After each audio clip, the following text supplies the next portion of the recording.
Leitura do Código Civil na parte de direito empresarial.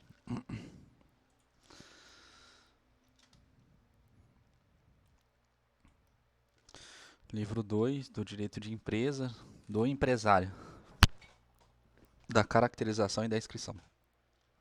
Considera-se empresário quem exerce profissionalmente atividade econômica organizada para a produção ou circulação de bens ou de serviços. Não se considera empresário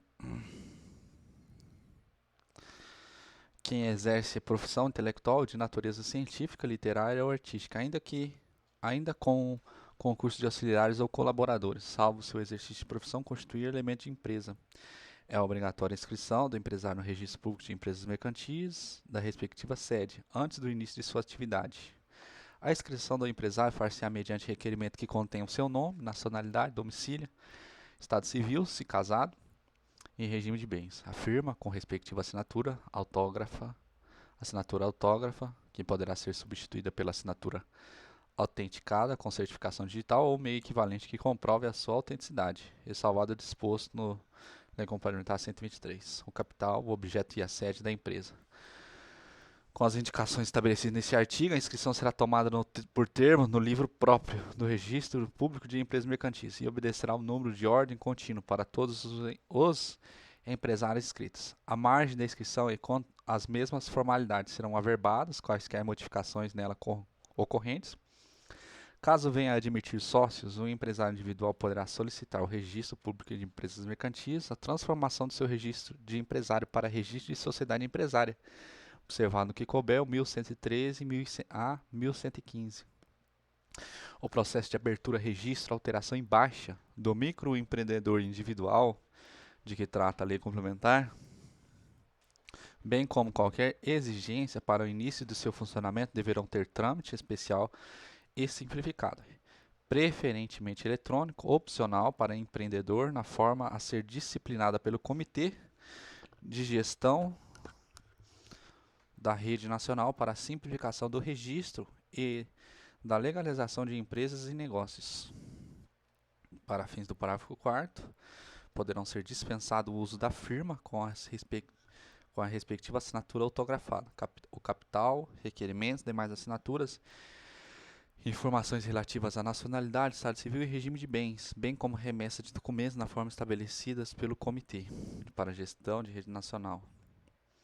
O empresário que instituir sucursal, filial ou agência em lugar sujeito à jurisdição de outro registro público de empresas mercantis, neste deverá também inscrevê-la com a prova de inscrição originária. Em qualquer caso, a constituição do estabelecimento secundário deverá ser averbada no registro público de empresas mercantis da respectiva sede.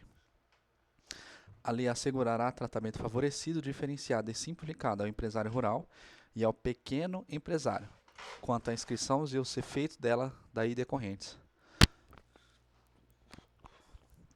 O empresário cuja atividade rural constitua sua principal profissão pode observar as formalidades que trata 968 e seus parágrafos, requerer inscrição no registro público de empresas mercantis da respectiva sede, caso em que, depois de inscrito, ficará equiparado para todos os efeitos do empresário sujeito a registro.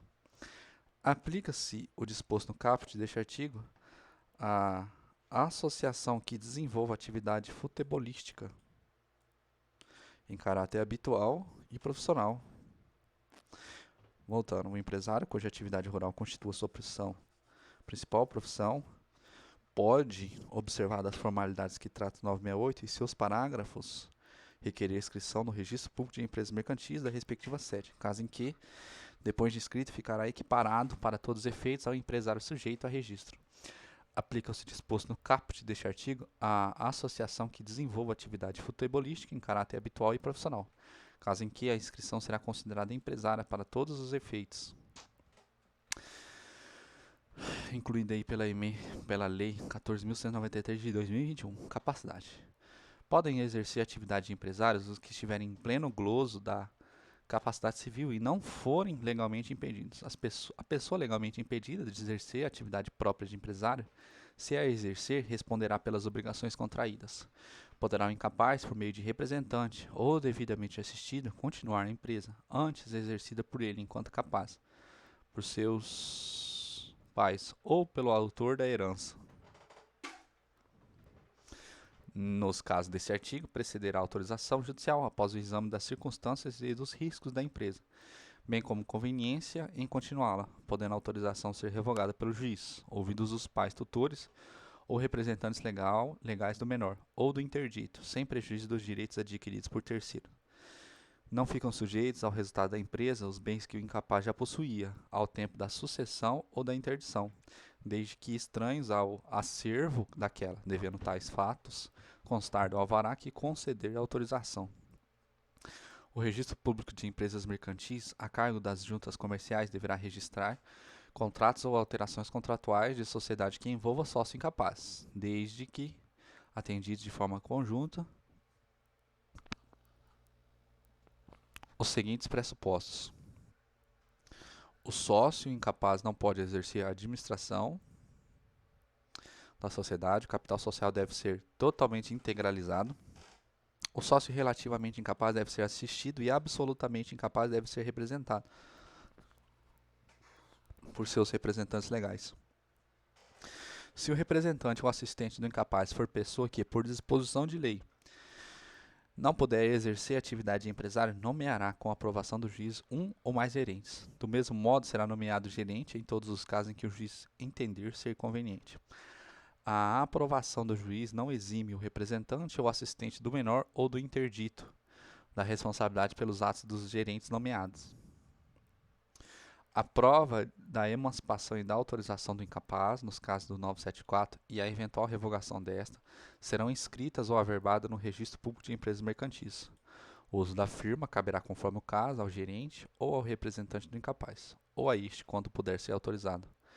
Faculta-se ao cônjuge contratar sociedade entre si ou com terceiro, desde que não tenha casado, de comunhão universal de bens ou no da separação obrigatória. O empresário casado pode, sem necessidade de outorga conjugal, qualquer que seja o regime de bens, alienar os imóveis que integrem o patrimônio da empresa ou gravá-los ao ônus real. Além do registro civil, serão arquivados e averbados no Registro Público de Empresas Mercantis os pactos e declarações antinupciais do empresário, a título de doação, herança ou legado de bens clausulados de incomunicabilidade ou inalienabilidade. A sentença que decretar ou homologar a separação judicial do empresário e o ato de reconciliação não podem ser opostos a terceiro, antes de arquivados e averbados no Registro Público de Empresas Mercantis. E aí a empresa individual de responsabilidade limitada, que foi revogada.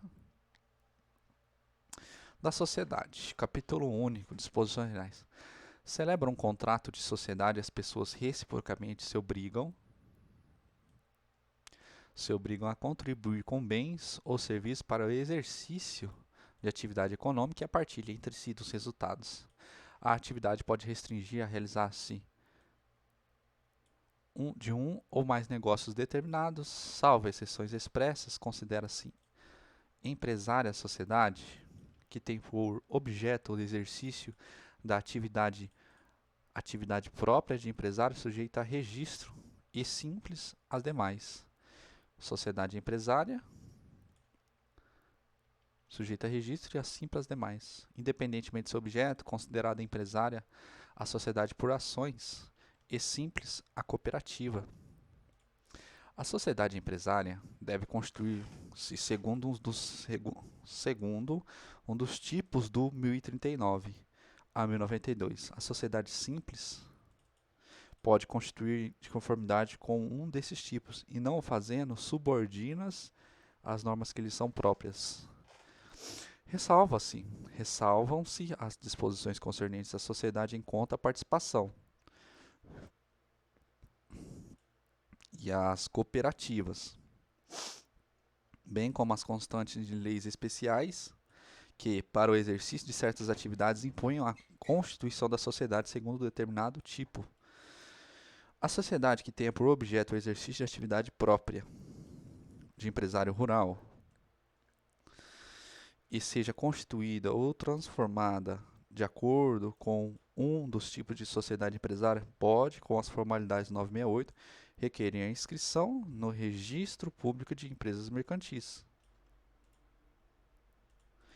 da sua sede, caso em que, depois de inscrita, ficará equiparada para todos os efeitos à sociedade empresária. Embora já constituída a sociedade segundo um daqueles tipos, o pedido de inscrição se subordinará no que for aplicável às normas que regem a transformação. A sociedade adquire personalidade jurídica com a inscrição no registro próprio e na forma da lei dos seus atos constitutivos.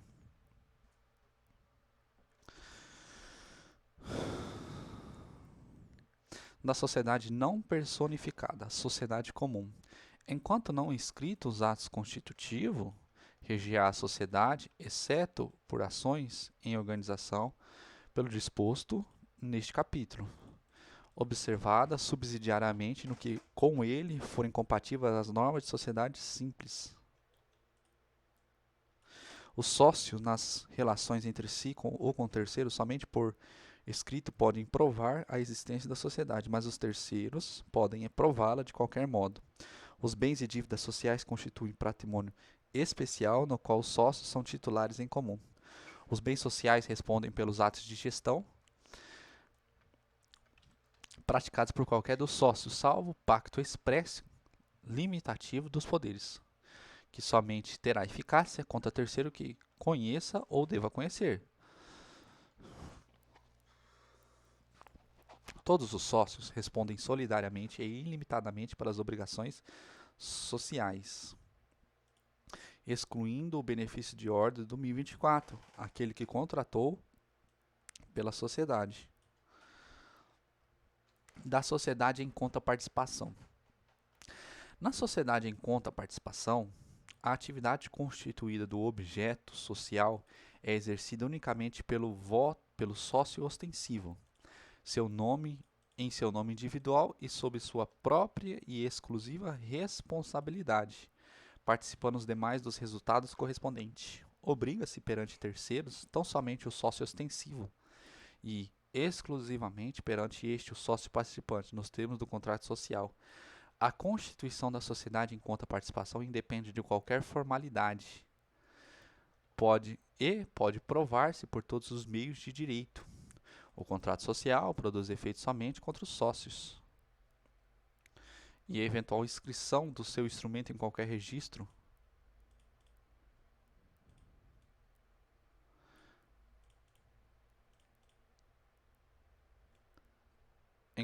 não confere a personalidade jurídica à sociedade. Sem prejuízo do direito de fiscalizar a gestão dos negócios sociais, o sócio participante não pode tomar parte nas relações do sócio ostensivo com terceiro, sob pena de responder solidariamente com este pelas obrigações que intervier. A contribuição do sócio participante constitui com a do sócio ostensivo patrimônio especial, objeto da conta de participação relativa a negócios sociais. A especialização patrimonial somente produz efeitos em relação aos sócios. A falência do sócio ostensivo acarreta a dissolução da sociedade e a liquidação da respectiva conta, cujo saldo constituirá crédito quirografário. Falindo o sócio participante, o contrato social fica sujeito às normas que regulam os efeitos da falência dos contratos bilaterais do falido. Salvo estipulação em contrário, o sócio ostensivo não pode admitir novo sócio, sem o consentimento expresso dos demais.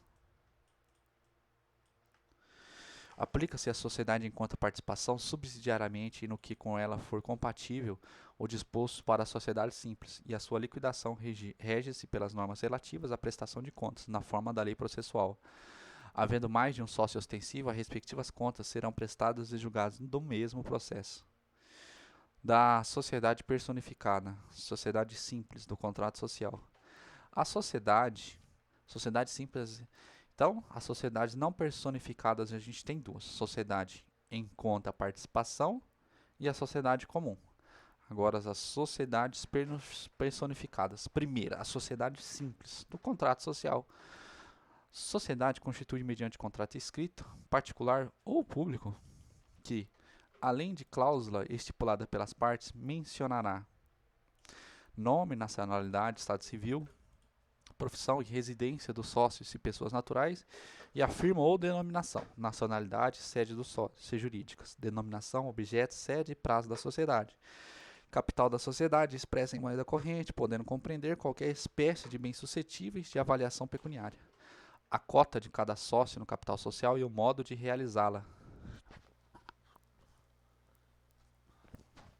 Há prestações a que se obriga o sócio, cuja contribuição consiste em serviço às pessoas naturais, incumbidas da administração da sociedade e seus poderes e atribuições, a participação de cada sócio nos lucros e nas perdas. Se os sócios respondem ou não subsidiariamente pelas obrigações sociais, é ineficaz em relação a terceiros qualquer pacto separado, contrário ao disposto no instrumento do contrato. Nos 30 dias subsequentes à sua constituição, a sociedade deverá requerer a inscrição do contrato social no registro civil de pessoas jurídicas, no local de sua sede. O pedido de inscrição será acompanhado de instrumento autenticado do contrato, e se de algum sócio nele houver sido representado por procurador, ou da respectiva procuração, bem como, se for o caso, da prova de autorização da autoridade competente. Com toda a indicação enumerada no artigo antecedente, será a inscrição tomada por termo do livro de registro próprio e obedecerá ao número de ordem contínua para todas as sociedades inscritas. As modificações no contrato social que tenham por objeto a matéria indicada no 997 dependem do consentimento de todos os sócios. As demais podem ser decididas por maioria absoluta de votos, se o contrato não determinar a necessidade de deliberação unânime. Qualquer modificação do contrato social será averbada, cumprindo as formalidades previstas no artigo antecedente. O sócio simples que instituir sucursal, filial ou agência na circunscrição de outro registro civil da pessoa jurídica, neste deverá também escrevê-la com prova de inscrição originária. Em qualquer caso, a constituição da sucursal, filial ou agência deverá ser averbada no registro civil da respectiva sede. Dos direitos e obrigações dos sócios. As obrigações dos sócios começam imediatamente com o contrato, se este não fixar outra data e determinam quando, liquidada a sociedade, se extinguirem as responsabilidades sociais. Os sócios não podem ser substituídos no exercício de suas funções, sem o consentimento dos demais sócios, expressa em modificação do contrato social. A cessão total ou parcial da cota sem correspondente modificação do contrato social com o consentimento dos demais sócios, não terá eficácia quanto a este e à sociedade.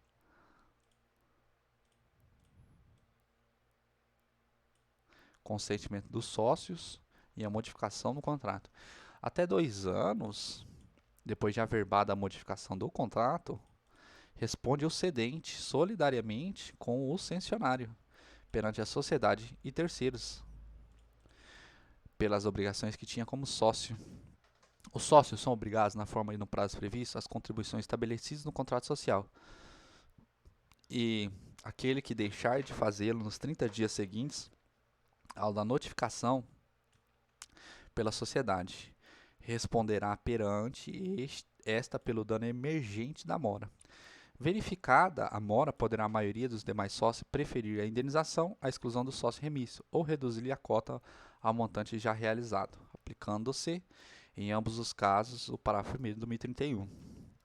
O sócio que, a título da cota social, transmitir domínio, posse ou não, posse ou uso, responde pela evicção e pela solvência do devedor, aquele que transferir o crédito. O sócio cuja contribuição consista em serviço não pode, salvo convenção em contrário, empregar-se em atividade estranha à sociedade, sob pena de ser privado de seus lucros e dela excluído. Salvo a estipulação em contrário, o sócio participa dos lucros e das perdas, na proporção das respectivas cotas, mas aquele cuja contribuição consiste em serviço somente participa dos lucros na proporção da média do valor das cotas.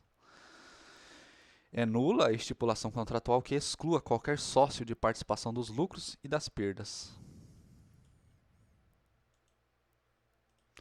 A distribuição dos lucros ilícitos ou fictícios acarreta a responsabilidade solidária dos administradores que a realizarem e dos sócios que o receberem, conhecendo ou devendo conhecer-lhes a ilegitimidade da administração. Quando, por lei ou pelo contrato social competir, os sócios decidir sobre os negócios da sociedade, as deliberações serão tomadas por maioria de votos, contados segundo o valor das cotas de cada um. Para a formação da maioria absoluta são necessários votos correspondentes a mais da metade do capital. Prevalece a decisão sufragada por maioria dos sócios no caso de empate, e se este persistir, decidirá. Responde por perdas e danos o sócio que, tendo alguma operação em interesse contrário ao da sociedade, participar da deliberação que aprove graças ao seu voto. O administrador da sociedade deverá ter, no exercício de suas funções, o cuidado e a diligência que todo homem ativo e probo costuma empregar na administração de seus próprios negócios. Não podem ser administradores, além das pessoas impedidas por lei especial, os condenados a pena que vede, ainda que temporariamente, o acesso a cargos públicos, ou por crime falimentar, de prevaricação, peita ou suborno, concussão, peculato ou contra a economia popular, contra o sistema financeiro nacional, contra as normas de defesa da concorrência, contra as relações de consumo e a fé pública ou a propriedade, enquanto perdurarem os efeitos da condenação.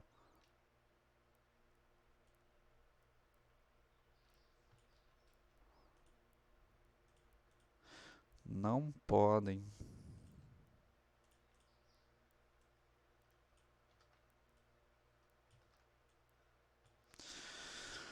Aplicam-se à atividade dos administradores no que couber as disposições concernentes ao mandato. O administrador, nomeado por instrumento em separado, deve averbá-lo à margem da inscrição da sociedade e pelos atos que praticar antes de requerer a averbação. Responde pessoal e solidariamente com a sociedade. A administração da sociedade, nada dispondo do contrato social, compete separadamente a cada um dos sócios. Se a administração competir separadamente a vários administradores, cada um pode impugnar a operação pretendida por outro, cabendo a decisão ao sócio, por maioria dos votos. Responde por perdas e danos perante a sociedade ou administrador que realizar operações, sabendo ou devendo saber que estava agindo em desacordo com a maioria. Nos atos de competência conjunta de vários administradores, torna-se necessário o concurso de todos.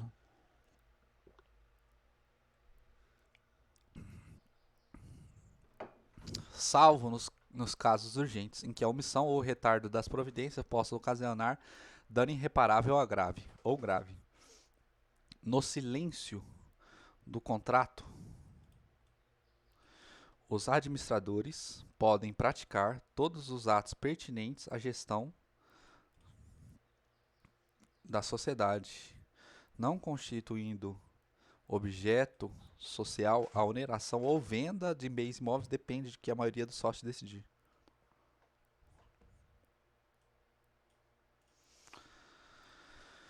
Revogado pela Lei de 2021, 14.195, parágrafo único, né? Os administradores respondem solidariamente perante a sociedade e os terceiros prejudicados por culpa no desempenho de suas funções. O administrador que, sem consentimento escrito dos sócios, aplicar crédito ou bens sociais em proveito próprio ou de terceiros, terá de restituí-lo à sociedade, ou pagar o equivalente, com todos os lucros resultantes, e se houver prejuízo, por ele também responderá. Fica sujeito às sanções o administrador que, tendo em qualquer operação interesse contrário ao da sociedade, tome parte da correspondente deliberação. Ao administrador é vedado fazer substituir no exercício de suas funções, sendo-lhe facultado, nos limites de seus poderes, constituir mandatários da sociedade, especificados no instrumento os atos e operações que poderão praticar. São irrevogáveis os poderes do sócio investidos na administração, por cláusula expressa do contrato social, salvo justa causa, reconhecida judicialmente a pedido de qualquer dos sócios. São revogáveis a qualquer tempo os poderes conferidos ao sócio por ato separado, ou a quem não seja sócio. Os administradores são obrigados a prestar ao sócio contas justificadas de sua administração e apresentar-lhes o inventário anualmente, bem como o balanço patrimonial e o do resultado econômico. Salvo a estipulação que determine a época própria, o sócio pode, a qualquer tempo, examinar livros e documentos e o estado da caixa e da carteira da sociedade. Das relações com terceiros. A sociedade adquire direitos, assume obrigações e procede judicialmente por meio de administradores com poderes especiais, ou não os havendo por intermédio de qualquer administrador. Se os bens da sociedade não lhe cobrirem as dívidas, responde o sócio pelo saldo, na proporção em que participem das perdas sociais, salvo cláusula de responsabilidade solidária. Os bens particulares do sócio não podem ser executados por dívidas da sociedade, senão depois de executados os bens sociais. Os sócios, admitidos em sociedade já constituída, não se exime das dívidas sociais anteriores à admissão. O credor particular de sócio pode, na insuficiência de outros bens do devedor, fazer recair a execução sobre o que este couber nos lucros da sociedade, ou na parte que lhe tocar em liquidação. Se a sociedade não estiver dissolvida, pode o credor requerer a liquidação da cota do devedor, cujo valor, apurado no 1031, será depositado em dinheiro no juiz da execução, até 90 dias após a liquidação. Os herdeiros do cônjuge de sócio ou cônjuge que se separou judicialmente não podem exigir desde logo a parte que lhes couber na cota social, mas concorrer à divisão periódica dos lucros, até que se liquide a sociedade. Da resolução da sociedade em relação a um sócio. No caso de morte do sócio, liquidar-se-á sua cota, salvo se o contrato dispuser diferente, se o sócio e remanescente optarem pela dissolução da sociedade, se, por acordo com os herdeiros, regular-se a substituição do sócio falecido. Além dos casos previstos na lei ou no contrato, qualquer dos sócios pode retirar-se da sociedade. Se, de prazo indeterminado, mediante notificação aos demais sócios, com antecedência mínima de 60 dias, se de prazo determinado, provando justamente justa causa. Nos 30 dias subsequentes à notificação, pode os demais sócios optar pela dissolução da sociedade. Ressalvado o 1004 e seu parágrafo único, pode o sócio ser excluído judicialmente mediante iniciativa da maioria dos demais sócios, por falta grave, no cumprimento de suas obrigações ou ainda por incapacidade supervenientes. Será de pleno direito excluído da sociedade o sócio declarado falido ou aquele cuja cota tenha sido liquidada nos termos do parágrafo único do 1026. Nos casos em que a sociedade se resolver em relação ao sócio, o valor da sua cota, considerada pelo montante efetivamente realizado, liquidar-se-á, salvo disposição contratual, em contrário, com base na situação patrimonial da sociedade. A data da resolução verificada em balança é especialmente levantado.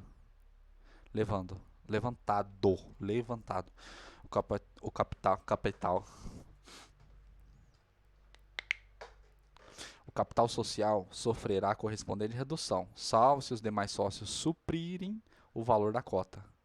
A cota liquidada será paga em dinheiro no prazo de 90 dias a partir da liquidação, salvo acordo ou estipulação contratual em contrário. A retirada, exclusão ou morte do sócio não exime ou seus herdeiros da responsabilidade pelas obrigações sociais anteriores, até 2 anos após a verbada a resolução da sociedade. Nem nos 2 primeiros casos, pelas posteriores, em igual prazo, enquanto não se requerer a verbação. Dissolução. Dissolve-se a sociedade quando ocorrer o vencimento do prazo de duração, salvo se vencido, este e sem oposição do sócio, não entrar a sociedade em liquidação, caso em que se prorrogará por tempo indeterminado, o consenso unânime dos sócios, a deliberação do sócio por maioria absoluta da sociedade de prazo indeterminado. A extinção na forma da lei de autorização para funcionar. Aí, revogado o parágrafo único. A sociedade pode ser dissolvida judicialmente a requerimento de qualquer dos sócios, quando anulada a sua constituição, exaurido o fim social ou verificada a sua execuibilidade. O contrato pode prever outras causas de dissolução a serem verificadas judicialmente quando contestadas.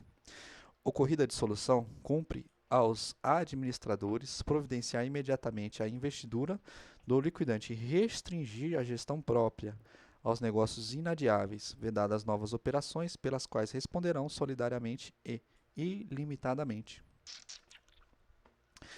Dissolvida de pleno direito a sociedade, pode o sócio requerer desde logo a liquidação da sociedade, liquidação judicial, ocorrendo a hipótese do inciso 5, extinção na forma da lei de autorização para funcionar. O Ministério Público, tão logo lhe comunique à autoridade competente, promoverá a liquidação judicial da sociedade, se os administradores não o tiverem feito nos 30 dias seguintes à perda da autorização, ou se o sócio não houver exercido a faculdade assegurada no parágrafo único do artigo antecedente. Caso o Ministério Público não promova a liquidação judicial da sociedade nos 15 dias subsequentes ao recebimento da comunicação, a autoridade competente para conceder a autorização nomeará interventor com poderes para requerer a medida e administrar a sociedade, até que seja nomeado o liquidante. Se não tiver designado no contrato social, o liquidante será eleito por deliberação dos sócios, podendo a escolha recair em pessoa estranha à sociedade. O liquidante pode ser destituído a todo tempo, se eleito pela forma prevista neste artigo, mediante deliberação dos sócios. Em qualquer caso, por via judicial, a requerimento de um ou mais sócios, ocorrendo justa causa. A liquidação da sociedade se processa de conformidade com o disposto no capítulo 9 deste subtítulo. Da sociedade em nome coletivo. Capítulo 2. Somente pessoas físicas podem tomar parte na sociedade em nome coletivo, respondendo todos os sócios solidária e ilimitadamente pelas obrigações sociais. Sem prejuízo da responsabilidade perante terceiros, podem os sócios, no ato constitutivo ou por unânime convenção posterior, limitar entre si a responsabilidade de cada um. A sociedade em nome coletivo se rege pelas normas deste capítulo e, no que seja omisso, pelas capítulo antecedente. O contrato deve mencionar, além das indicações do 997, a firma social. A administração da sociedade compete exclusivamente a sócio, sendo o uso da firma nos limites do contrato privativo dos que tenham os necessários poderes. O credor particular de sócio não pode, antes de dissolver a sociedade, pretender a liquidação da cota do devedor. Poderá fazê-lo quando a sociedade houver sido prorrogada tacitamente, tendo ocorrido prorrogação contratual, for acolhida judicialmente a oposição do credor, levantada no prazo de 90 dias, contado da publicação do ato dilatório. A sociedade se dissolve de pleno direito por qualquer das causas enumeradas no 1033 e se empresária também pela declaração da falência. Da sociedade em comandita simples. Na sociedade comandita simples, tomam parte sócio duas categorias. Os comanditados, pessoas físicas, responsáveis solidária e ilimitadamente pelas obrigações sociais, e os comanditários, obrigados somente pelo valor de sua cota. O contrato deve discriminar os comanditados e os comanditários. Aplicam-se à sociedade comandita simples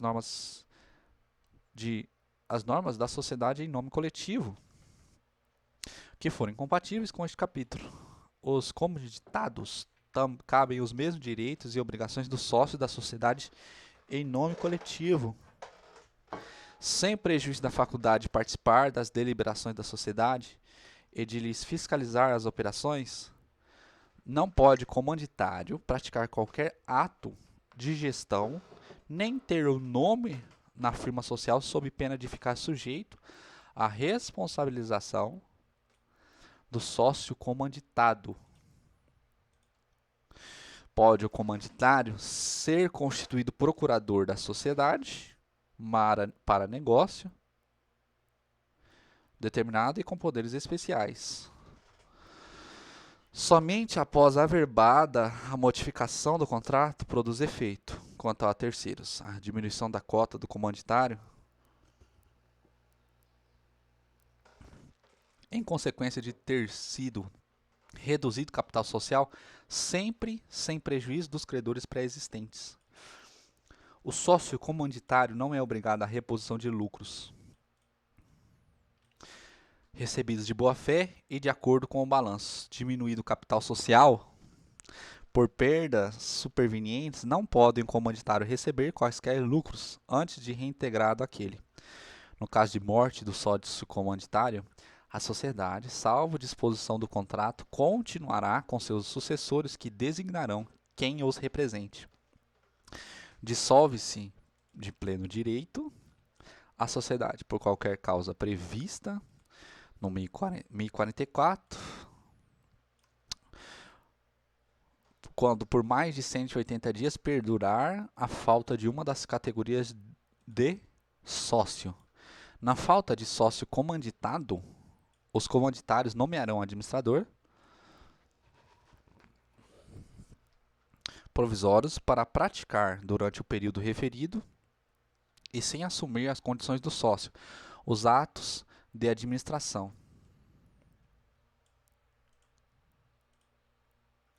Disposições preliminares. Na sociedade limitada, a responsabilidade de cada sócio é restrita ao valor de suas cotas, mas todos respondem solidariamente pela integralização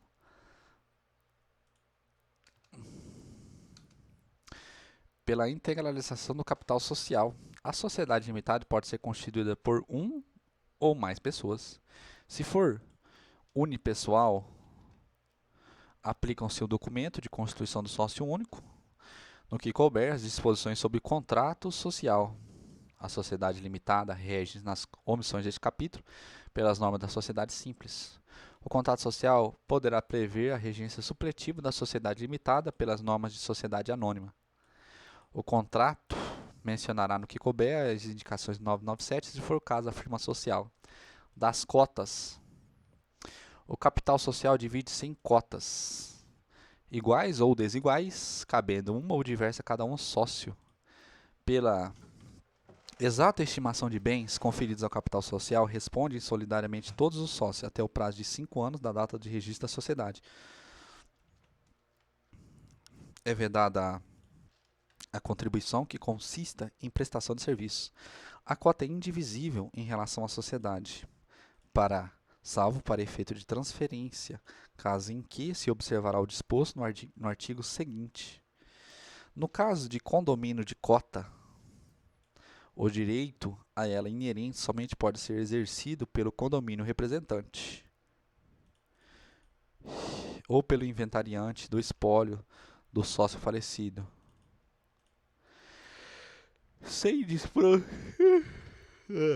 Sem prejuízo, no mês 52, os condomínios de cotas indivisa respondem solidariamente pelas prestações necessárias à sua integralização.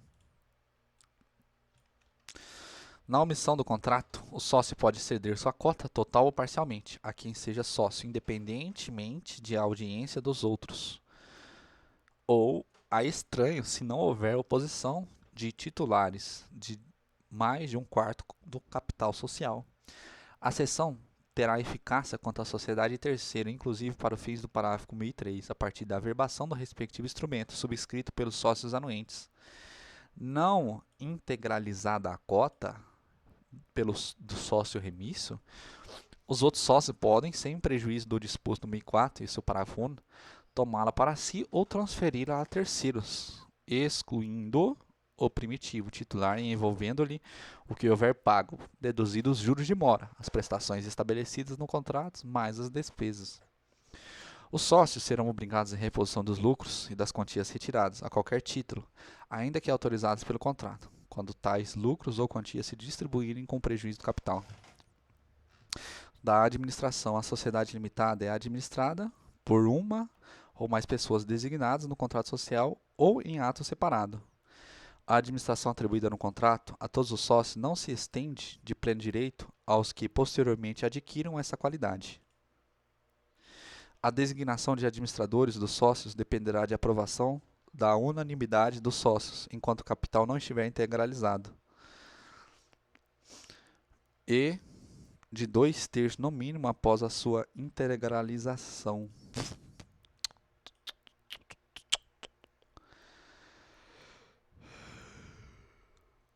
Aprovação da unanimidade. O administrador, designado em ato separado, investir-se-á no cargo mediante termo de posse no livro das atas da administração. Se o termo não for assinado nos 30 dias seguintes à designação, esta se tornará sem efeito.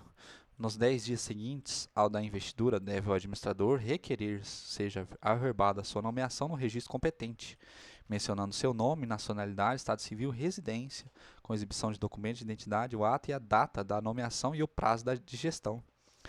O exercício do cargo de administrador cessa pela destituição, em qualquer tempo, do titular ou pelo término do prazo, se fixado no contrato ou em ato separado, não houver recondução. Tratando-se de sócio nomeado administrador no contrato, sua destituição somente se opera pela aprovação de titulares de cotas correspondentes a mais da metade do capital social, salvo disposição contratual diversa.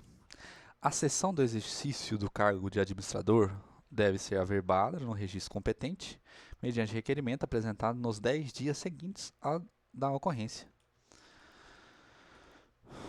A renúncia de administrador torna-se eficaz em relação à sociedade desde o momento em que esta toma conhecimento da comunicação escrita do renunciante, e em relação a terceiros após a averbação e publicação. O uso da firma ou denominação social é privativo dos administradores que tenham os necessários poderes. Ao término de cada exercício social, proceder-se-á à elaboração do inventário, do balanço patrimonial e do balanço de resultado econômico. Do Conselho Fiscal. Sem prejuízo dos poderes das assembleias dos sócios, pode o contrato instituir Conselho Fiscal, composto de 3 ou mais membros e respectivos suplentes, sócio ou não, residente no país, eleitos na Assembleia Anual, previsto em 1078. Não podem fazer parte do Conselho Fiscal, além dos inelegíveis enumerados no 1011, os membros e demais órgãos da sociedade ou de outra por ela é controlada, os empregados de quaisquer delas ou dos respectivos administradores, o cônjuge ou parente deste até o 3º grau. É assegurado aos sócios minoritários que representarem pelo menos 1/5 do capital social o direito de eleger separadamente um dos membros do Conselho Fiscal e respectivo suplente. O membro ou suplente eleito, assinado no termo da posse, lavrado no livro de atas e pareceres do Conselho Fiscal, em que se mencione seu nome, nacionalidade, estado civil, residência e a data da escolha, ficará investido nas suas funções, que exercerá salvo cessação anterior, até a subsequente Assembleia Anual. Se o termo não for assinado nos 30 dias seguintes ao da eleição, esta se tornará sem efeito. A remuneração dos membros do Conselho Fiscal será fixada anualmente pela Assembleia dos Sócios que os eleger, além de outras atribuições determinadas na lei ou no contrato social. Aos membros do Conselho Fiscal incumbe individual ou conjuntamente os deveres seguintes: examinar, pelo menos trimestralmente, os livros e papéis da sociedade e o estado da caixa e da carteira, devendo os administradores ou liquidante prestar-lhe as informações solicitadas. Lavrar no livro de atas e pareceres do Conselho Fiscal o resultado dos exames referidos no inciso 1º deste artigo.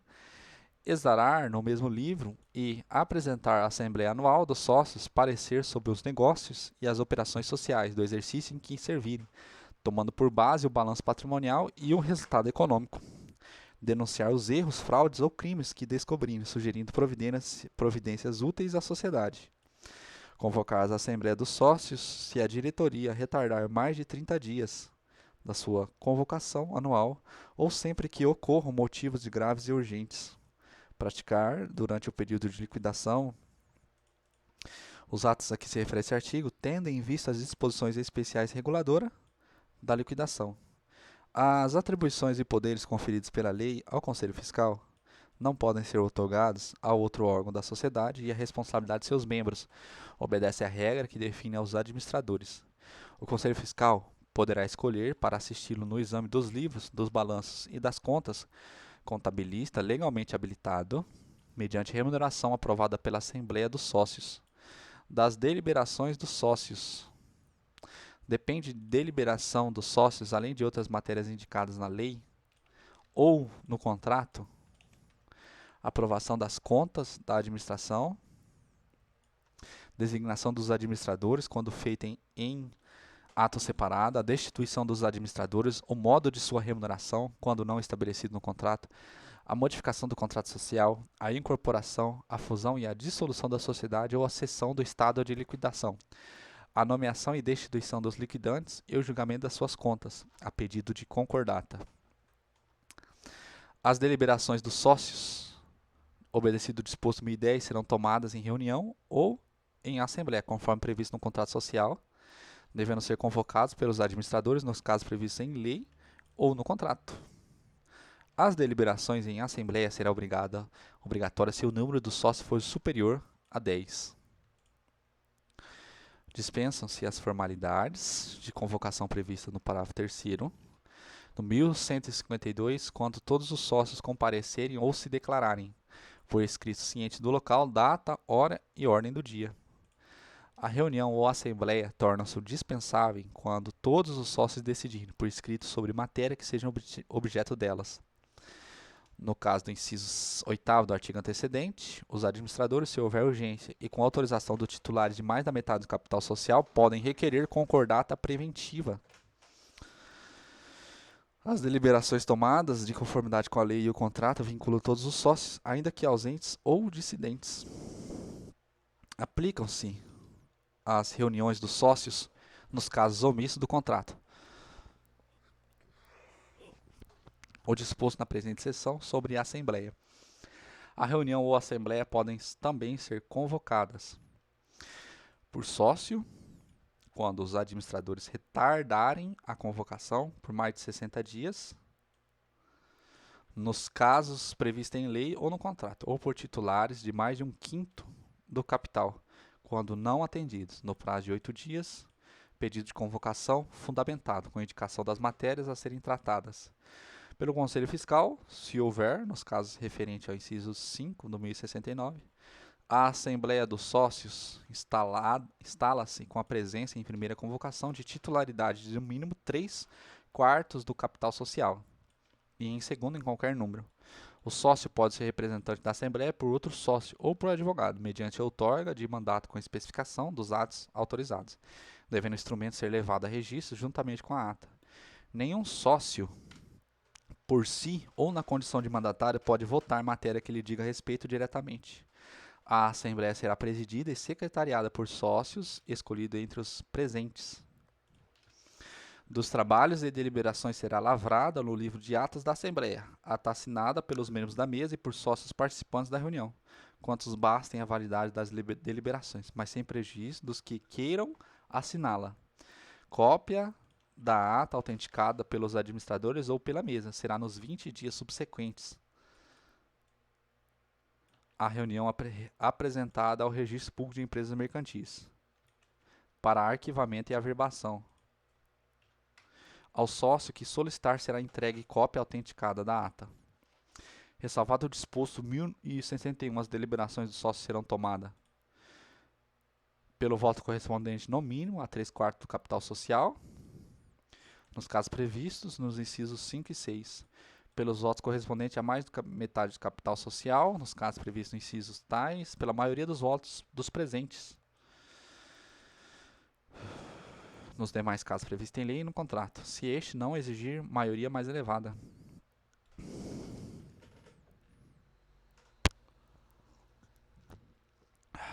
Quando houver modificação do contrato, fusão da sociedade, incorporação de outro ou dela por outra, terá o sócio que dissentiu o direito de retirar-se da sociedade nos 30 dias subsequentes à reunião, aplicando-se no silêncio do contrato social antes vigente o disposto no 1031.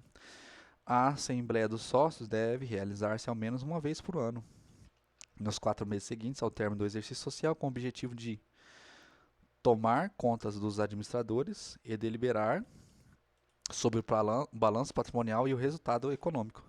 E o de resultado econômico. Designar administradores, quando for o caso, tratar de qualquer outro assunto constante na ordem do dia. Até 30 dias antes da data marcada para a Assembleia, os documentos referidos no inciso 1 deste artigo devem ser opostos por escrito e com a prova do respectivo recebimento, à disposição dos sócios que não exerçam a administração. Instalada a Assembleia, proceder-se-á à leitura dos documentos referidos no parágrafo antecedente, os quais serão submetidos pelo presidente à discussão e votação. Nesta, não podendo tomar parte os membros da administração e, se houver, os do Conselho Fiscal. A aprovação, sem reserva, do balanço patrimonial e do resultado econômico, salvo erro, dolo ou simulação, exonera de responsabilidade os membros da administração, e, se houver, os do Conselho Fiscal. Extingue-se em 2 anos o direito de anular a aprovação a que se refere o parágrafo antecedente.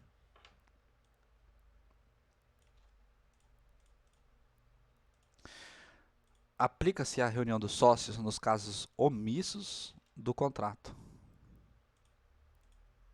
estabelecido nesta seção sobre a Assembleia, obedecido o disposto no parágrafo 1º do 1072. As deliberações infringentes no contrato ou na lei tornam ilimitada a responsabilidade dos que expressamente as aprovaram.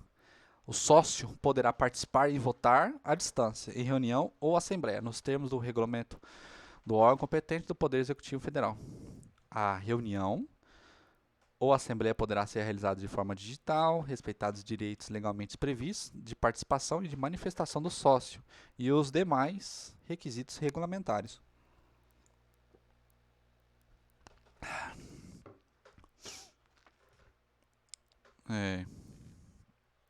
Do aumento e da redução do capital. Ressalvado o disposto em lei especial, integralizado as cotas, pode ser o capital aumentado com correspondente modificação do contrato. Até 30 dias após a deliberação terão sócios preferências para participar do aumento, na proporção das cotas de que sejam titulares. A ascensão do direito de preferência aplica-se o disposto no caput do 1057, decorrido o prazo de preferência é assumida pelos sócios ou por terceiros a totalidade do aumento. Haverá reunião ou assembleia dos sócios para que seja aprovada a modificação do contrato. Pode a sociedade reduzir o capital mediante correspondente modificação do contrato, depois de integralizado se houver perdas irreparáveis, se excessivo em relação ao objeto da sociedade. No caso do inciso 1, do artigo antecedente, a redução do capital será realizada com a diminuição proporcional do valor nominal das cotas.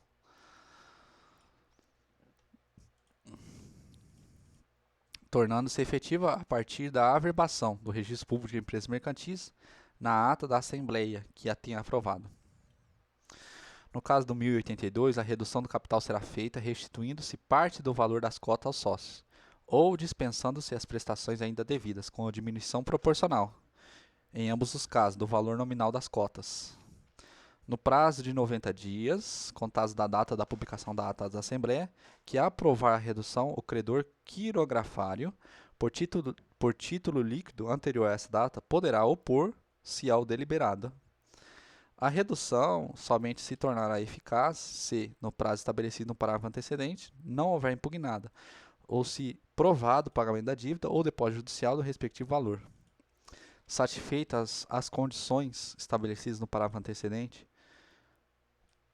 proceder-se à averbação no Registro Público de Empresas Mercantis, na data que tenha aprovada a redução da resolução da sociedade em relação aos sócios minoritários.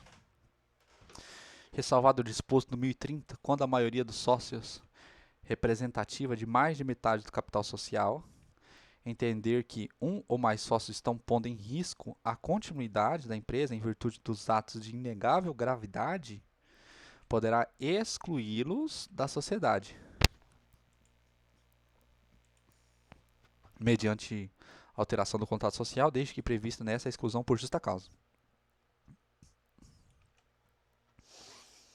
Ressalvados os casos que haja apenas 2 sócios na sociedade, a exclusão de um sócio somente poderá ser determinada em reunião ou assembleia especialmente convocada para esse fim, ciente ou acusado em tempo hábil para emitir o seu comparecimento e o exercício do direito de defesa.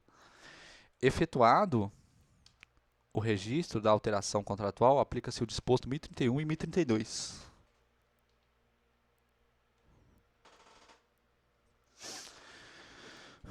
Da dissolução. A sociedade dissolve-se de pleno direito por qualquer das causas previstas no 1044.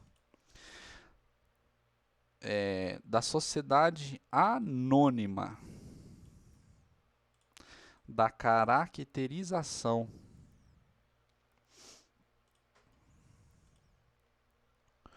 Na sociedade anônima ou companhia, o capital divide-se em ações, obrigando-se cada sócio ou acionista somente pelo preço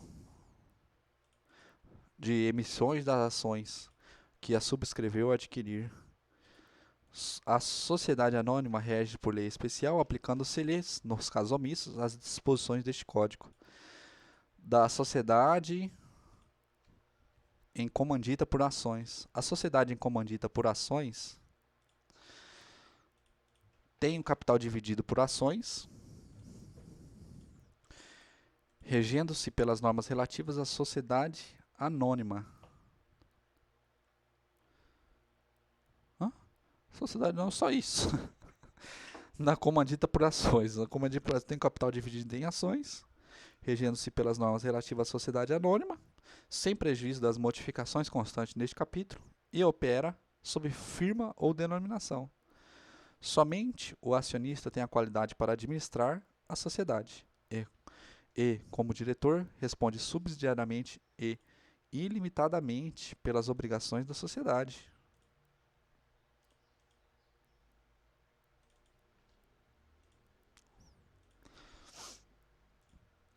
Se houver mais de um diretor, serão solidariamente responsáveis, depois de esgotados os bens sociais. Os diretores serão nomeados no ato constitutivo da sociedade sem limitação de tempo e somente poderão ser destituídos por deliberação de acionistas que representem, no mínimo, 2/3 do capital social. O diretor destituído ou exonerado continua durante 2 anos responsável pelas obrigações sociais contraídas sob sua administração. A Assembleia Geral não pode, sem o consentimento dos diretores, mudar o objeto essencial da sociedade, prorrogar-lhe o prazo de duração, aumentar ou diminuir o capital social, criar debêntures ou partes beneficiárias. Da sociedade cooperativa. A sociedade cooperativa rege-se pelas disposições deste capítulo, ressalvada a legislação especial. São características da sociedade cooperativa: variabilidade ou dispensa de capital social, concurso de sócios em número mínimo necessários a compor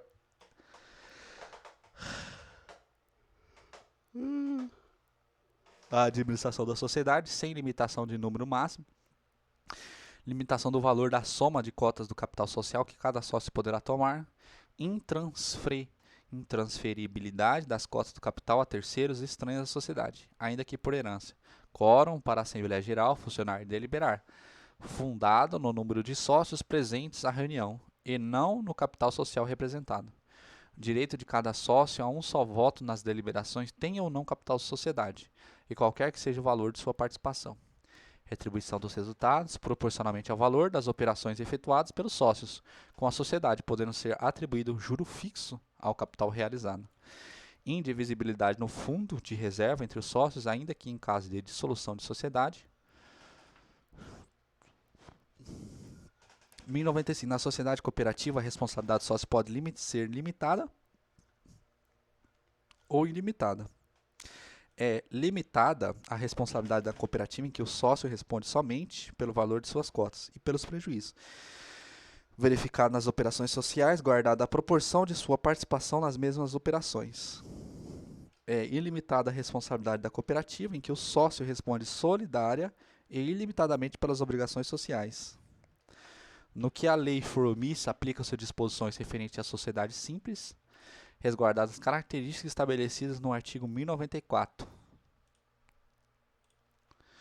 Das sociedades coligadas. Considera-se coligada a sociedade que, em suas relações de capital, são controladas, filiadas ou de simples participação, na forma dos artigos seguintes.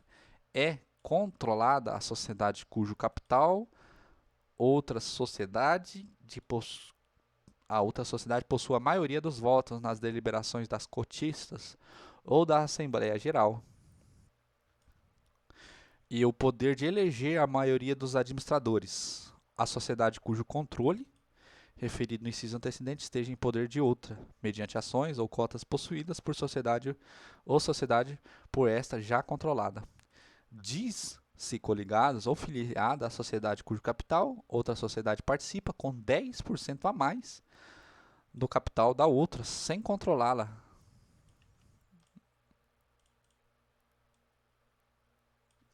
É de simples participação a sociedade cujo capital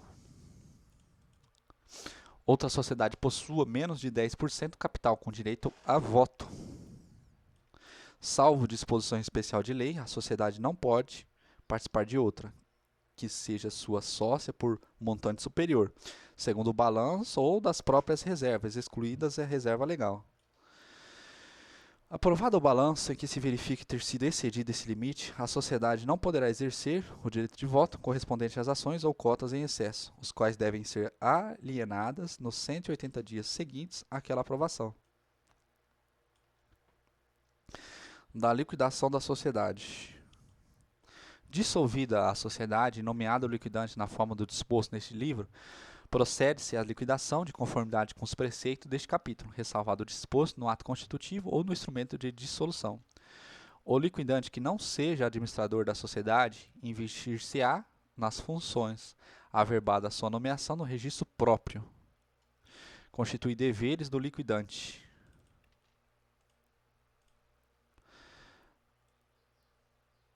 Deveres do liquidante. Averbar e publicar a ata, sentença ou instrumento de dissolução da sociedade, arrecadar os bens, livros e documentos da sociedade, onde quer que estejam, proceder nos 15 dias subsequentes à da sua investidura e com assistência, sempre que possível, dos administradores, a elaboração do inventário e do balanço geral do ativo e do passivo. Ultimar os negócios da sociedade, realizar o ativo, pagar o passivo e partilhar os remanescentes entre os sócios ou acionistas. Exigir dos cotistas, quando insuficiente o ativo, a solução do passivo, a integralização de suas cotas e, se for o caso, as quantias necessárias nos limites da responsabilidade de cada um e, proporcionalmente, a respectiva participação nas perdas, repartindo-se entre os sócios solventes e na mesma proporção o devido pelo insolvente. Convocar a Assembleia dos Cotistas cada 6 meses para apresentar relatório e balanço do estado da liquidação, prestando conta nos atos praticados durante o semestre ou sempre que necessário. Confessar a falência da sociedade e pedir concordata, de acordo com as formalidades prescritas para o tipo de sociedade liquidada. Fim da liquidação, apresentar os sócios o relatório da liquidação e as suas contas finais. Averbar a ata da reunião ou da assembleia ou instrumento firmado pelos sócios que considerar encerrada a liquidação. Em todos os atos, documentos ou publicações, o liquidante empregará a firma ou denominação social, sempre seguida de cláusula em liquidação, e de sua assinatura individual, com a declaração de sua qualidade. As obrigações e responsabilidade do liquidante regem-se pelos preceitos peculiares às dos administradores de sociedade liquidanda. Compete ao liquidante representar a sociedade e praticar todos os atos necessários à sua liquidação, inclusive alienar bens móveis e imóveis, transigir, receber e dar quitação. Sem estar expressamente autorizado pelo contrato social ou pelo voto da maioria dos sócios, não pode o liquidante gravar ônus reais os móveis e imóveis, contrair empréstimos, salvo quando indispensáveis para o pagamento de obrigações inadiáveis, sem nem prosseguir, embora para facilitar a liquidação na atividade social. Respeitados os direitos dos credores preferenciais, pagará o liquidante as dívidas sociais proporcionalmente, sem distinção entre vencidas e vincendas, mas em relação a estas, com desconto. Se o ativo for superior ao passivo, pode o liquidante, sob sua responsabilidade pessoal, pagar integralmente as dívidas vencidas. Os sócios podem resolver por maioria de votos, antes de ultimada a liquidação, mas depois de pagos os credores, que o liquidante faça rateio por antecipação da partilha, à medida em que se apurem os haveres sociais. Pago passivo e partilhado remanescente convocará o liquidante à Assembleia dos Sócios para a prestação final de contas. Aprovadas as contas, encerra a liquidação e a sociedade se extingue, ao ser averbada no registro próprio da ata da Assembleia. O dissidente tem prazo de 30 dias a contar da publicação da ata devidamente averbada para promover a ação no que couber. Encerrada a liquidação, o credor não satisfeito só terá direito a exigir dos sócios individualmente o pagamento do seu crédito até o limite da soma por eles recebidas em partilha e a propor contra o liquidante a ação de perdas e danos. No caso de liquidação judicial, será observado o disposto em lei processual. No caso de liquidação judicial, o juiz convocará, se necessário, reunião ou assembleia para deliberar sobre os interesses da liquidação e as presidirá, resolvendo sumariamente as questões suscitadas. As atas das assembleias serão em cópia autenticada, apensadas ao processo judicial. Da transformação, da incorporação, da fusão e da cisão da sociedade. Das sociedades. O ato de transformação independe de dissolução ou liquidação da sociedade e obedecerá aos preceitos regulamentares da Constituição e inscrição próprios do tipo em que vai converter-se. A transformação depende do consentimento de todos os sócios, salvo se previsto no ato constitutivo, caso em que o dissidente poderá retirar-se da sociedade, aplicando-se no silêncio do Estatuto ou do Contrato Social disposto no 1031.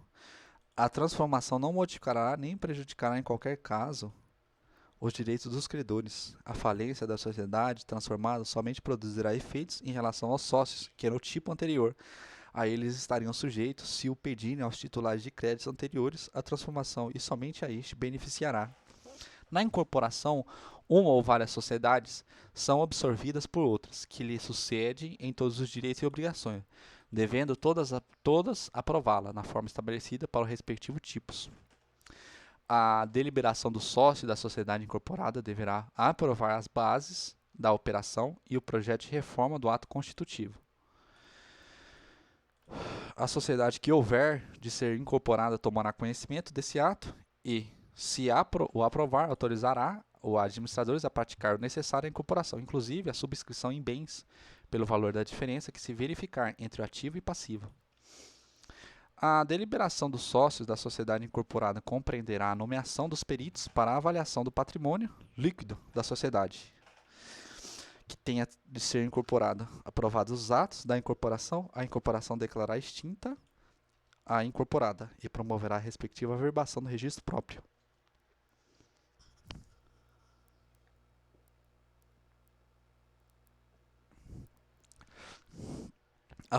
A fusão determina a extinção da sociedade que se une para formar sociedade nova, que a ela sucederá nos direitos e obrigações. A fusão será decidida na forma estabelecida para os respectivos tipos.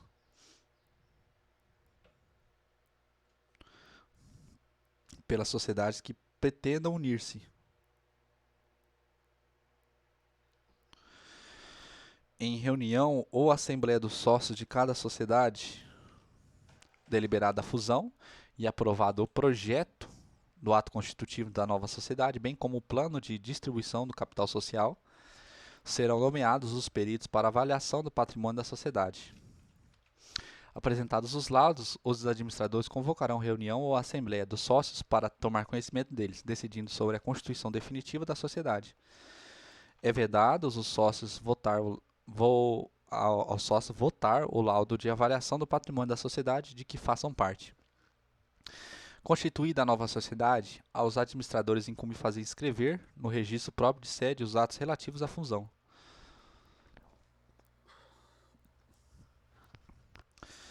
Até 90 dias após publicado os atos relativos à incorporação, fusão ou cisão, o credor anterior por ela prejudicado poderá promover judicialmente a anulação deles. A consignação em pagamento prejudicará a anulação pleiteada.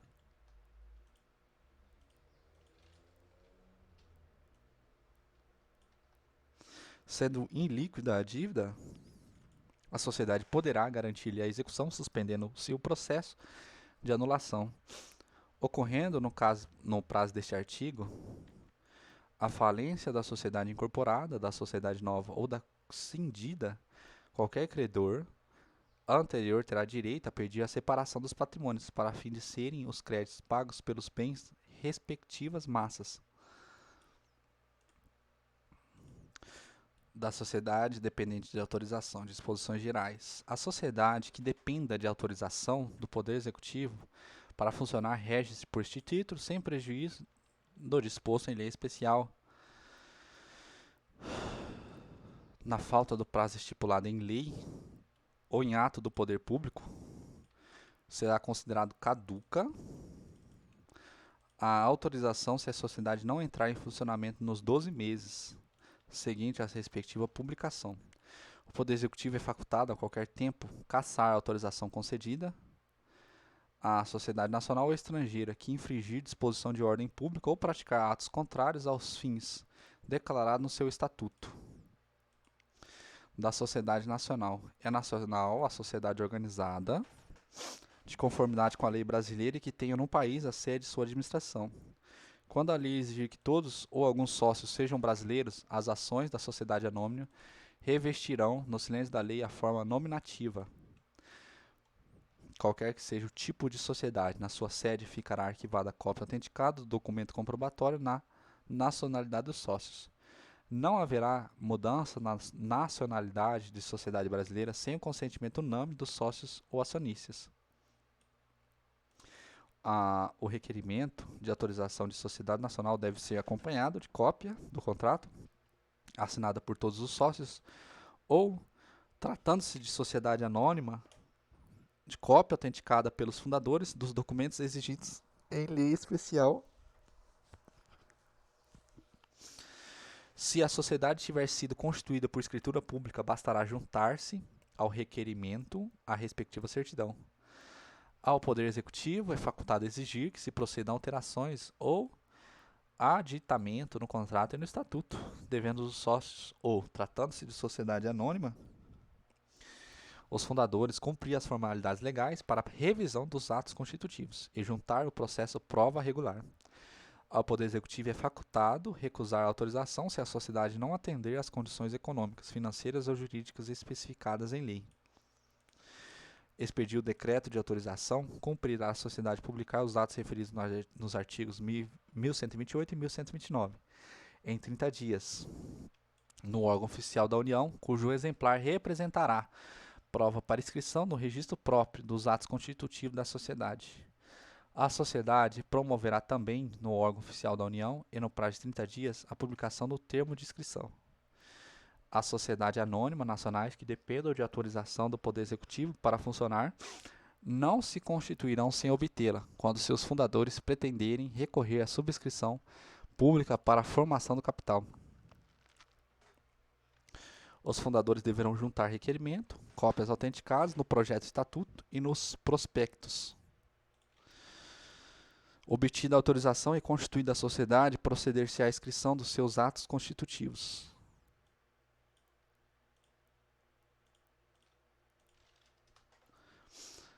Depende de aprovação as modificações do contrato ou do estatuto da sociedade sujeita à autorização do Poder Executivo, salvo se decorrerem de aumento de capital social em virtude de utilização de reservas ou reavaliação do ativo da sociedade estrangeira. A sociedade estrangeira, qualquer que seja o seu objeto, não pode, sem autorização do Poder Executivo, funcionar no país, ainda que por estabelecimentos subordinados, podendo, todavia, ressalvados casos previstos em lei, ser acionista de sociedade anônima brasileira. Ao requerimento de autorização deve-se juntar-se prova de que se achar a sociedade constituída conforme a lei de seu país, inteiro teor do contrato ou do estatuto, relação dos membros de todos os órgãos da administração da sociedade, com nome, nacionalidade, profissão, domicílio e, salvo quanto às ações ao portador, o valor da participação de cada um no capital da sociedade. Cópia do ato que autorizou o funcionamento no Brasil e fixou o capital destinado às operações no território nacional. Prova de nomeação do representante no Brasil com poderes expressos para aceitar as condições exigidas para autorização. Último balanço. Os documentos serão juntados, serão autenticados de conformidade com a Lei Nacional de Sociedade Requerente, legalizados no Consulado Brasileiro da respectiva sede e acompanhados de tradução em vernáculo. É facultado ao Poder Executivo para conceder autorização a estabelecer condições convenientes à defesa dos interesses nacionais, aceitar as condições, aceitas as condições,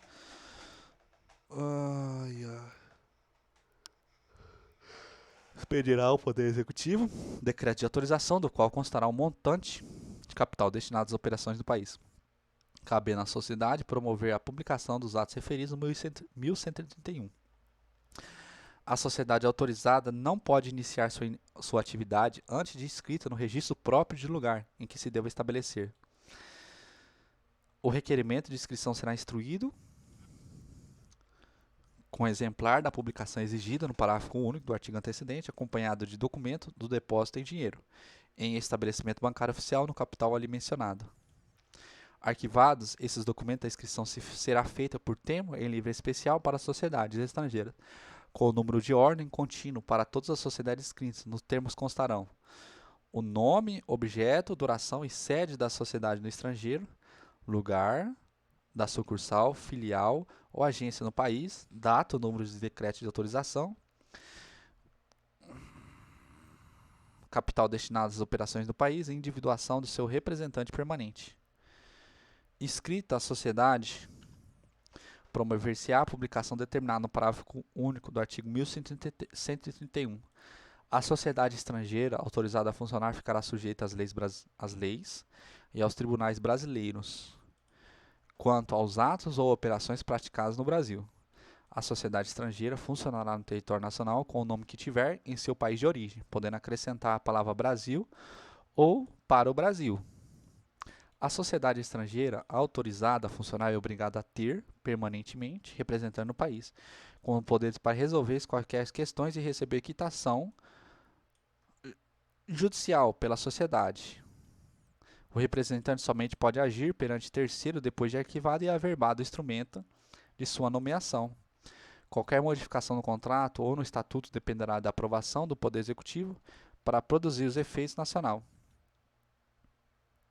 A sociedade estrangeira deve, sob pena de lhe ser cassada a autorização,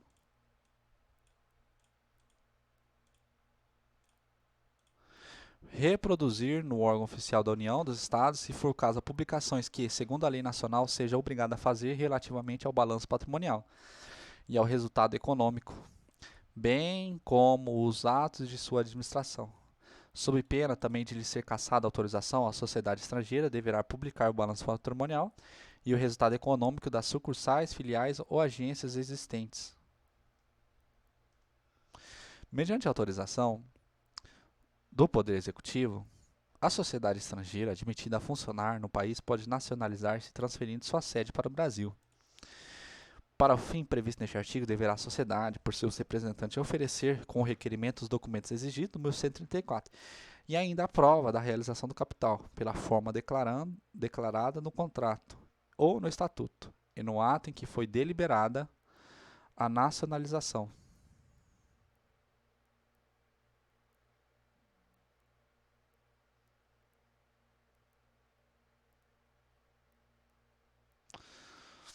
O Poder Executivo poderá impor as condições que julgar conveniente, defesa dos interesses nacionais.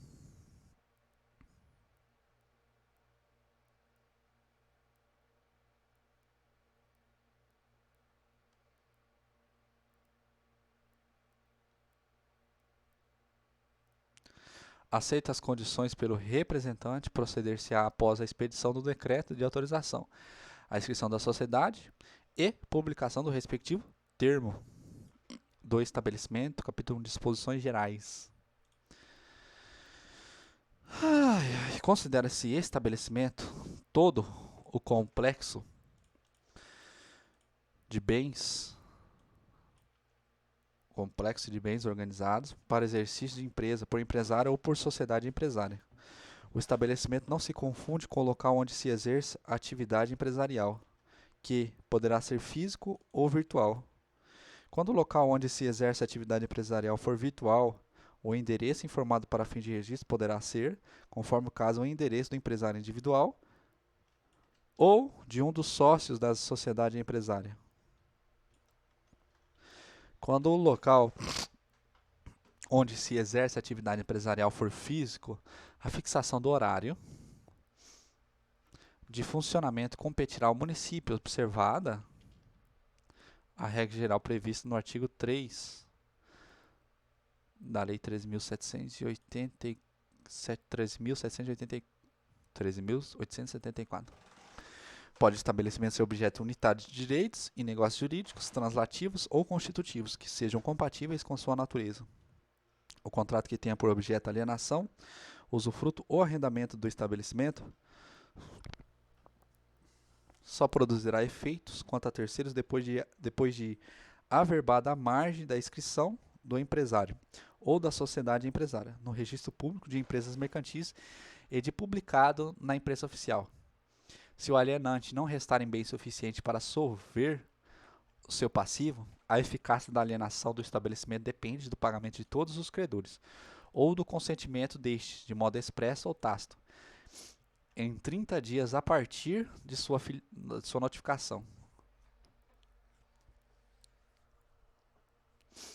O adquirente do estabelecimento responde pelo pagamento dos débitos anteriores à transferência, desde que regularmente contabilizados, continuando o dever primitivo solidariamente obrigado pelo prazo de 1 ano, a partir, quanto aos créditos vencidos, da publicação, e, quanto aos outros, da data do vencimento. Não havendo autorização expressa, o alienante do estabelecimento não pode fazer concorrência ao adquirente nos 5 anos subsequentes à transferência. 5 anos. No caso de arrendamento ou usufruto do estabelecimento, a proibição prevista neste artigo persistirá durante o prazo do contrato. Salvo disposição em contrário, a transferência importa a subrogação do adquirente nos contratos estipulados para exploração do estabelecimento, se não estiverem em caráter pessoal, podendo o terceiro rescindir o contrato em 90 dias a partir da publicação da transferência, se ocorrer justa causa, ressalvado neste caso a responsabilidade do alienante. A cessão dos créditos referente ao estabelecimento transferido produzirá efeito em relação aos respectivos devedores, desde o momento da publicação da transferência, mas o devedor ficará exonerado se de boa fé pagar o cedente. Título 4 dos Institutos Complementares do Registro. O empresário e a sociedade empresária vinculam-se ao registro público de empresas mercantis, a cargo das juntas comerciais e sociedades simples, ao registro civil da pessoa jurídica, a qual deverá obedecer às normas fixadas para aquele registro, se a sociedade simples adotar um dos tipos da sociedade empresária. O registro dos atos sujeitos a formalidades exigidas no artigo antecedente será requerido pela pessoa obrigada em lei e, no caso de omissão ou demora, pelo sócio ou qualquer interessado. Os documentos necessários ao registro deverão ser apresentados no prazo de 30 dias, contados da lavratura dos autos respectivos. Requerido além do prazo previsto neste artigo, o registro somente produzirá efeito a partir da data de sua concessão. As pessoas obrigadas a requerer o registro responderão por perdas e danos em caso de omissão ou demora. Cabe ao órgão incumbido no registro verificar a regularidade das publicações determinadas em lei, de acordo com o disposto no parágrafo deste artigo. Salvo a exceção expressa, as publicações ordenadas neste livro serão feitas no órgão oficial da União ou do Estado, conforme o local da sede do empresário ou da sociedade, e em jornal de grande circulação. As publicações da sociedade estrangeira serão feitas nos órgãos oficiais da União e no estado onde estiverem sucursais, filiais ou agências. O anúncio de convocação da Assembleia dos Sócios será publicado por 3 vezes, ao menos, devendo mediar entre a data da primeira inserção e a da realização da Assembleia. O prazo mínimo de 8 dias para a primeira convocação e de 5 dias para as posteriores. Cumpre a autoridade competente, antes de efetivar o registro, verificar a autenticidade e a legitimidade do signatário do requerimento, bem como fiscalizar a observância das prescrições legais concernentes ao ato ou aos documentos apresentados. Das irregularidades encontradas deve ser notificado ao requerente que, se for o caso, poderá saná-las, obedecendo às formalidades da lei. Os atos sujeitos a registro, ressalvadas as disposições especiais da lei, não pode, antes do cumprimento das respectivas formalidades, ser oposta a terceiro, salvo prova que este o conhecia. O terceiro não pode alegar ignorância, desde cumpridas as referidas formalidades. Do nome empresarial. Considera-se nome empresarial a firma ou denominação adotada de conformidade com este capítulo para exercício de empresa. Equipara-se o nome empresarial para efeitos de proteção de lei a denominação de sociedade simples, associações e fundações. O empresário opera sob firma constituída por seu nome completo ou abreviado, aditando-lhe, se quiser, a designações mais precisa de sua pessoa ou do gênero de atividade. A sociedade que houver sócios de responsabilidade limitada operará sob firma na qual somente os nomes daqueles poderão figurar, bastando para formá-la aditar o nome de um deles, a expressão companhia ou a sua abreviatura. Ficam solidárias e ilimitadamente responsáveis pelas obrigações contraídas sob a firma social aqueles que, por seus nomes, figurarem na firma de sociedade de que trata esse artigo. Podem a sociedade limitada adotar firma ou denominação, integradas pela palavra final limitada ou a sua abreviatura. A firma será composta com o nome de um ou mais sócios, desde que pessoas físicas, de modo indicativo da relação social. A denominação deve designar o objeto da sociedade, sendo permitido nela figurar o nome de um ou demais sócios. A omissão da palavra limitada determina a responsabilidade solidária e limitada dos administradores, que assim empregarem a firma ou denominação da sociedade.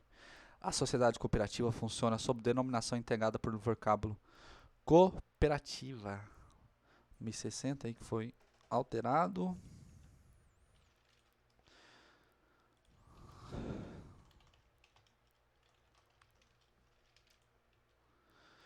A sociedade anônima opera sob denominação integrada pelas expressões sociedade anônima ou companhia, por extenso ou abreviadamente, facultada a designação do objeto social.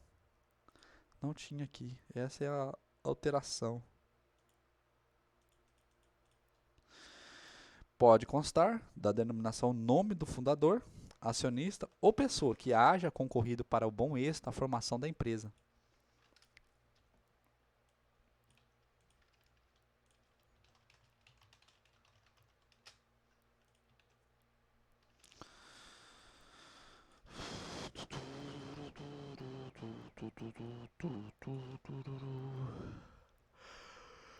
A sociedade, como é dita por ações, pode, em lugar de firma, adotar denominação designativa do objeto.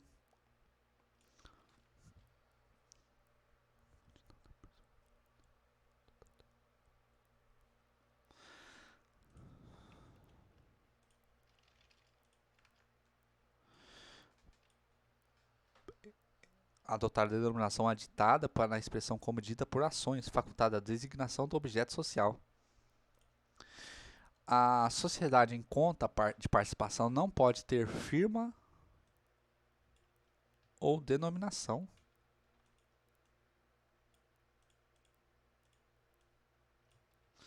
O nome do empresário deve restringir-se de qualquer outro já inscrito no mesmo registro. O nome do empresário deve distinguir-se de qualquer outro já inscrito no mesmo registro. Se o empresário tiver nome idêntico ao de outro já inscrito, deverá acrescentar designação que os distingua. O nome empresarial não pode ser objeto de alienação. O adquirente de estabelecimento por ato entre vivos pode, se o contrato permitir, usar o nome do alienante, precedido do seu próprio com a qualificação de sucessor. O nome de sócio que vier a falecer, for excluído ou se retirar, não pode ser conservado na firma social.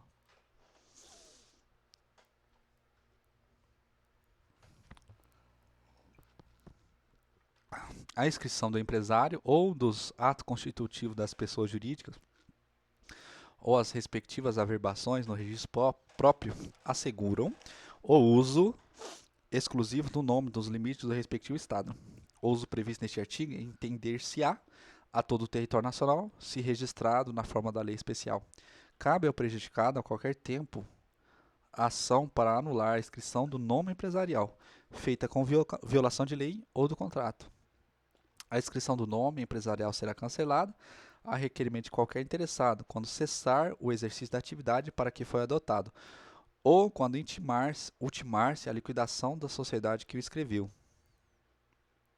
Dos prepostos, disposições gerais. O preposto não pode, sem autorização escrita, fazer-se substituir no desempenho da proposição, sob pena de responder pessoalmente pelos atos do substituto e pelas obrigações por ele contraídas. O preposto, salvo autorização expressa, não pode negociar por conta própria ou de terceiros, nem participar, embora indiretamente, de operações de mesmo gênero que lhe foi cometida, sob pena de responder por perdas e danos, e serem retidos pelo preponente os lucros da operação. Considera-se perfeita a entrega de papéis, bens ou valores a preposto, encarregado pelo preponente, se recebeu sem protesto, salvo nos casos em que haja prazo para reclamação. Do gerente. Considera-se gerente o preposto permanente no exercício da empresa, na sede desta, ou em sucursal, filial ou agência. Quando a lei não exigir poderes especiais, considera-se o gerente autorizado a praticar todos os atos necessários ao exercício dos poderes que lhe foram otorgados. Na falta de estipulação diversa, considera-se solidários os poderes conferidos a 2 ou mais gerentes. As limitações contidas na outorga de poderes para serem opostas a terceiro dependem do arquivamento e averbação do instrumento no registro público de empresas mercantis, salvo se provado serem conhecidas da pessoa que tratou com o gerente. Para o mesmo efeito e com a idêntica ressalva, deve a modificação ou revogação do mandato ser arquivada e averbada no registro público de empresas mercantis. O preponente responde com o gerente pelos atos que este pratique em seu próprio nome, mas à conta daquele. O gerente pode estar em juízo, em nome de preponente, pelas obrigações resultantes do exercício de sua função, do contabilista e outros auxiliares. O assento lançado nos livros ou fichas do preponente, por qualquer dos prepostos encarregados de sua escrituração, produzem, salvo se houver procedido de má-fé, os mesmos efeitos como se fossem por aquele. No exercício de suas funções, os prepostos são pessoalmente responsáveis perante os preponentes pelos atos culposos e perante os terceiros solidariamente com o preponente pelos atos dolosos.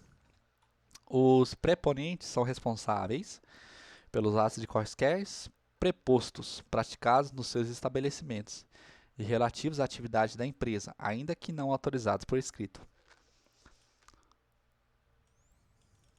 Quando tais atos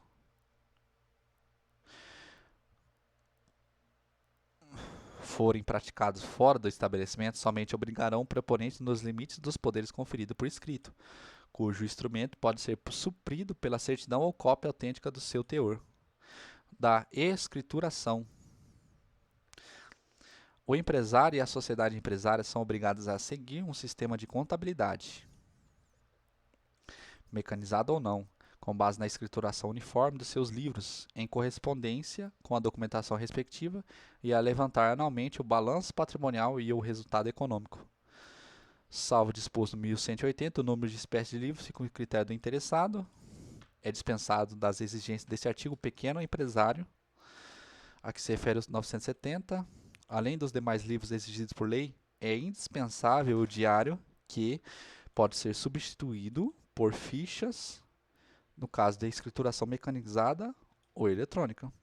A adoção de fichas não dispensa o uso do livro apropriado para o lançamento do balanço patrimonial e do de resultado econômico. Salvo disposição especial de lei, os livros obrigatórios, se for o caso as fichas, antes de posto em uso, devem ser autenticados no registro público de empresas mercantis. A autenticação não se fará sem que seja inscrito o empresário ou a sociedade empresária, que poderá fazer e autenticar livros não obrigatórios, sem prejuízo do 1174.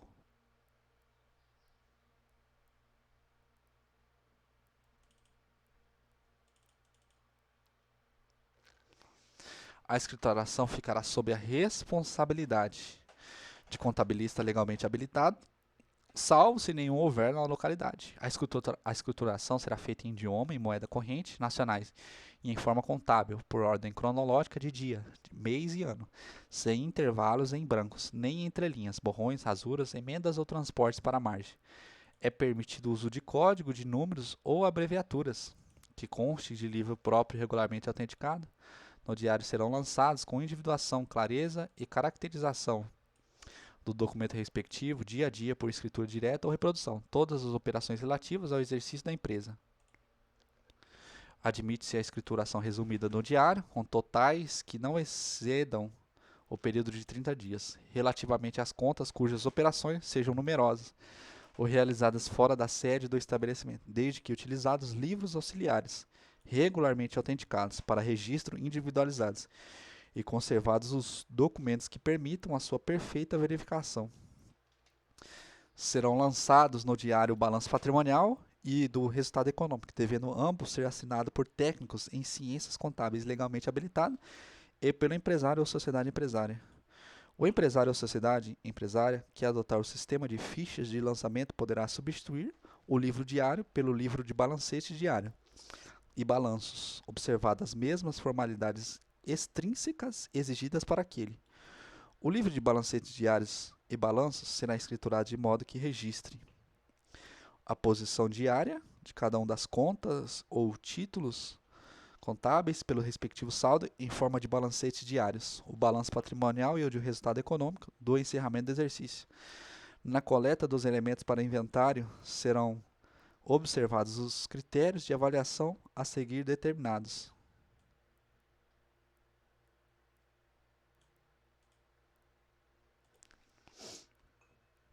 Os bens destinados à exploração da atividade serão avaliados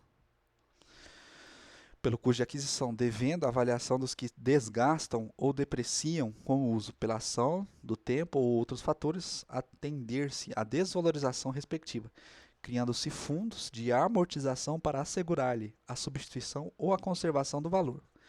Os valores mobiliários, matéria-prima, bens destinados à alienação ou que constituem produtos ou artigos da indústria ou comércio da empresa, podem ser estimados pelos custos de aquisição ou de fabricação, ou pelo preço corrente, sempre que este for inferior ao preço de custo, e quando o preço corrente ou venal estiver acima do valor de custo de aquisição ou fabricação, e os bens forem avaliados pelo preço corrente. A diferença entre este e o preço de custo não será levada em conta para a distribuição de lucros, nem para as percentagens referentes ao fundo de reserva. Os valores das ações e dos títulos de renda fixa pode ser determinado com base na respectiva cotação de bolsa de valores. Os não cotados e a participação não acionária serão considerados pelo seu valor de aquisição. Os créditos serão considerados de conformidade com o presumível valor de realização, não se levando em conta os prescritos ou de difícil liquidação, salvo se houver, quanto aos últimos, previsão equivalente.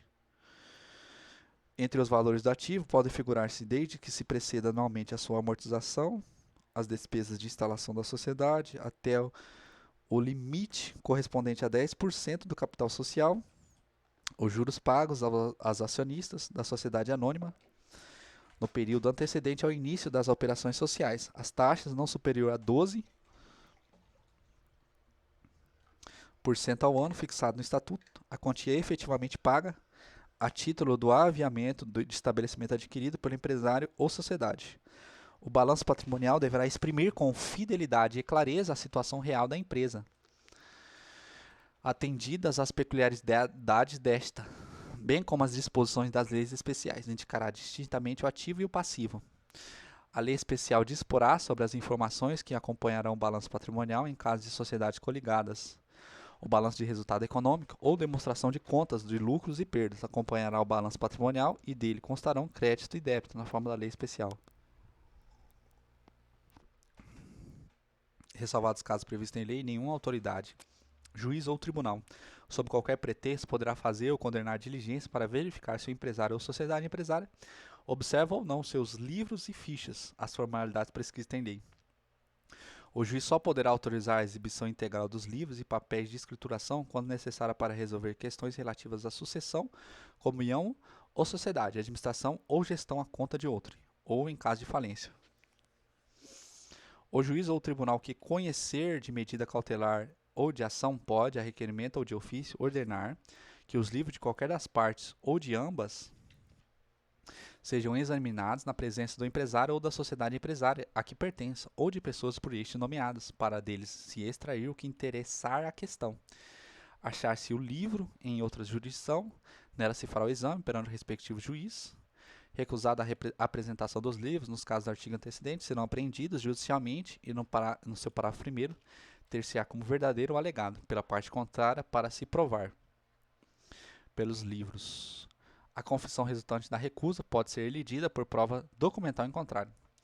As restrições estabelecidas neste capítulo ao exame da escrituração, em parte ou por inteiro, não se aplicam às autoridades fazendárias no exercício da fiscalização do pagamento de imposto, nos termos restritos das respectivas leis especiais. O empresário e a sociedade empresária são obrigados a conservar em boa guarda toda a escrituração, correspondência e mais papéis concernentes à sua atividade, enquanto não ocorrer prescrição ou decadência no tocante aos atos neles consignados.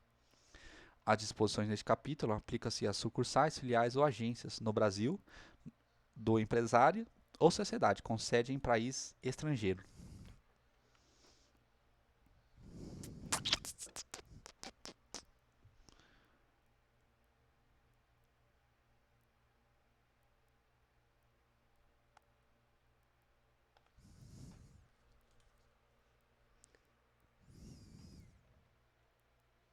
Fim.